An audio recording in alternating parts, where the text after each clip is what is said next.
If you want to get into desert racing and you don't have a couple $100 to drop on a trophy truck, you might consider racing a UTV. Designed for the outdoorsman and hunter, the utility terrain vehicles are built for rough riding, so turning them into desert racers wasn't a stretch.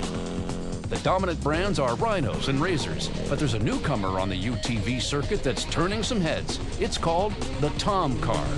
The Tom Car is an Israeli military vehicle? Wait a minute.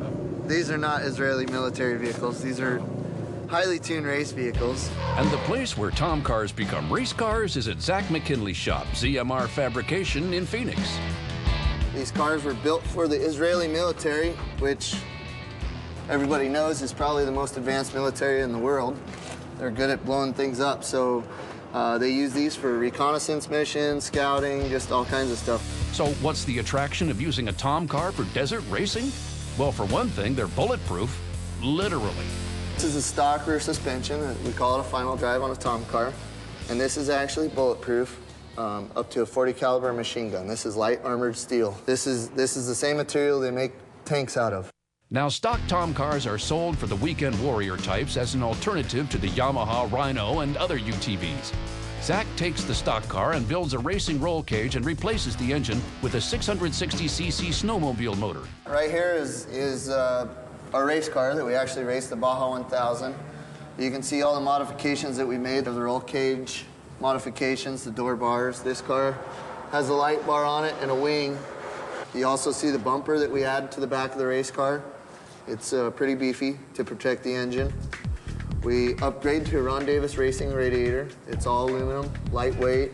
Zach also modifies the spindles, customizes Bogart racing wheels, does some other modifications, and voila, you've got a tuner Tom Car. Of course, not everybody in Zach's team races the souped-up version. Kevin Thompson will be racing a stock Tom Car. So will Kelly Wilmore, $500 Chanel sunglasses and all. Zach McKinley and his other teammate Matt gear up to take on the pro riders in a 90-mile fight to the finish. So, stay tuned.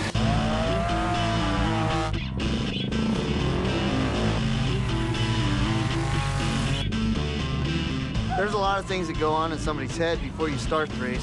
You know, I'm up there, I'm starting 8th place, getting kind of worked up in my mind, trying to play out the race in my mind, what I'm gonna do, how long it's gonna take to get around these guys. As Zach starts, he knows he's got 90 miles, 3 30-mile loops to catch the group. That's assuming he doesn't break. Now, it doesn't take long before he catches the first driver. Within 2 miles, I think I caught the first car. I was stoked. The first pass helps get the adrenaline going.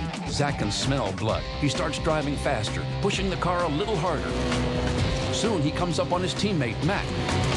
Let him know I was right behind him. He pulled right out of my way, let me go. So I was the only person you didn't hit? I think there's only 2 people I passed that I didn't hit. Now, the Tom Cars have a CVT transmission, which means you put it in drive and go. They have a high and low range and reverse, each separated by neutral. The Tom Car also has a differential lock, which can lock the rear axle so both back wheels spin together. This comes in handy in the sand washes. You can see Zach reaching for the diff lock here. In the sand, any loss of momentum is a killer, so you want both those rear wheels driving you forward. Now, as Zach catches more and more traffic, his patience is starting to wear thin.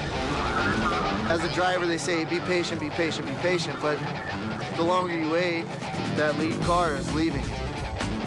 The first guy I hit really hard was about 8 miles. I hit him once. He didn't get out of the way. They kind of looked in their mirrors and whatever. So I backed up and I gave a run, about, 50-foot run on him, and I hit him really hard. Once I did that, he got right out of my way. Now, the Tom Car has rack and pinion steering, but since the weight's in the back, it's not a huge effort to pull through turns. At about 10 miles in, Zach has passed all but one car, a red buggy.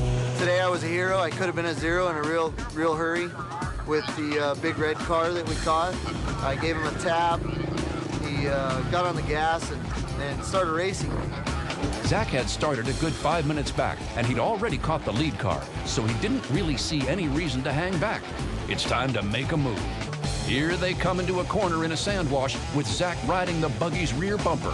And I came in really hot, got the front end stuck underneath him and bent up the front bumper. Sometimes rough racing can take out both cars. Here they both get hung up in a ditch, but Zach manages to back out and get back on the course. The driver of the red car isn't so lucky. His co-driver has to get out and push. Probably should have gave more people a little bit more time, but I wanted to get to the win. I mean, I'm a race car driver. That's what I want to do. I want to win races. And win he does.